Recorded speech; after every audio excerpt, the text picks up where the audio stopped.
दोस्तों, बाल विकास एवं शिक्षा शास्त्र के इस अंक में हम आपके साथ अगले अध्याय में उपस्थित हैं, बाल केंद्रित एवं प्रगतिशील शिक्षा की अवधारणा। दोस्तों, इस सीरीज में हम देखेंगे कि बालकों पर आधारित जो शिक्षा है, बाल केंद्रित जो शिक्षा है, वह शिक्षा प्रगतिशील शिक्षा की अवधारणा के अंतर्गत क्यों आती है, और इसको हम इस अध्याय में जानने का प्रयास करेंगे। और इसके अनुसार यदि हम बालकों को कौन कौन से बालकों को पढ़ाएंगे, किस प्रकार के बालकों को यदि हम बाल केंद्रित शिक्षा देते हैं तो हमें हमारे राष्ट्र के निर्माण में वह कैसे सहयोगी होगी, इसके हिसाब से हम इस अध्याय को भी समझने का प्रयास करेंगे। क्यों देना चाहिए दोस्तों, बाल केंद्रित शिक्षा क्यों महत्वपूर्ण है, इसको जानने का प्रयास करते हैं। पहले तो इसकी पृष्ठभूमि तैयार कर ले मित्रों। देखते हैं बाल केंद्रित शिक्षा का आशय एवं विधियां। शिक्षण की बाल केंद्रित शिक्षा से अभिप्राय है वे विधियां जो बालक को समस्त क्रियाकलापों का केंद्र, समस्त क्रियाकलापों का, ये इंपॉर्टेंट है दोस्तों, समस्त क्रियाकलापों का केंद्र मतलब सभी जो घटनाएं घटेंगी वो बालकों को देखकर घटाई जाएंगी, मानकर कार्य करती है। इसमें बालक ही सर्वोपरि तथा सर्वाधिक महत्वपूर्ण होता है। शेष सभी कुछ बालक को सीखने में सहायक होती हैं, इवन टीचर भी, यहाँ तक कि शिक्षक भी। बालक पूर्ण रूप से सक्रिय रहते हैं। इसके अंतर्गत निम्नांकित विधियां आती हैं। कौन कौन सी विधियां आती है दोस्तों, इनको देख लेते हैं। इन विधियों के नाम हम जान लेते हैं। नंबर 1, प्रयोग प्रदर्शन विधि, ह्यूरिस्टिक उपागम विधि, निरीक्षण अध्ययन पद्धति, वाद विवाद विधि, प्रयोगशाला विधि, मस्तिष्क विप्लव विधि, स्वतंत्र अध्ययन विधि, ऐतिहासिक खोज आव्यूह।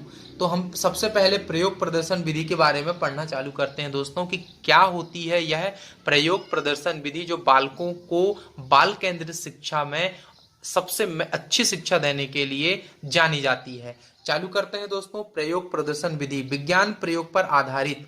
विज्ञान किस पर है दोस्तों, प्रयोग पर आधारित रहता है। इसलिए विज्ञान शिक्षण में इस बात का पर विशेष रूप का आधार पर सीखे, अर्थात करके सीखें। इसलिए विज्ञान शिक्षण में इस बात पर विशेष रूप आधार पर सीखें अर्थात करके सीखें। Learning by doing. प्रयोग व्याख्या की पूर्ति करते हैं। किसी भी अस्पष्ट बात को प्रयोग प्रदर्शन द्वारा स्पष्ट किया जाता है।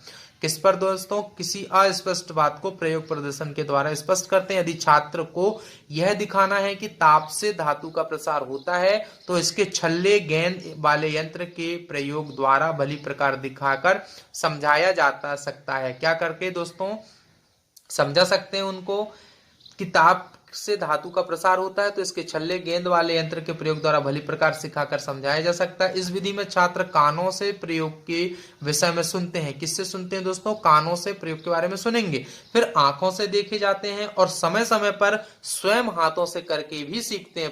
प्रत्येक प्रदर्शन विधि में, व्याख्यान विधि में छात्र केवल निष्क्रिय श्रोता बने रहते हैं। निष्क्रिय मतलब कुछ करते नहीं है, वो सिर्फ सुन लेते हैं।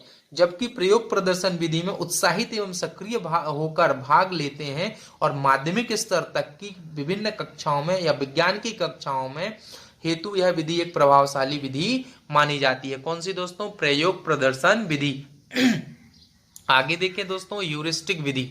ह्यूरिस्टिक विधि क्या है, इसके बारे में हम जानने का प्रयास करते हैं। ह्यूरिस्टिक विधि के जन्मदाता है आर्मस्ट्रॉन्ग ने अपनी इस विधि का आधार हर्बर्ट स्पेंसर के नाम पर कथन पर रखा था। किस पर, हर्बर्ट स्पेंसर के इस कथन पर रखा था कि बालकों को जितना कम संभव हो बताया जाए, उनको जितना अधिक संभव हो खोजने को प्रोत्साहित किया जाए, कि वो खुद खोजें।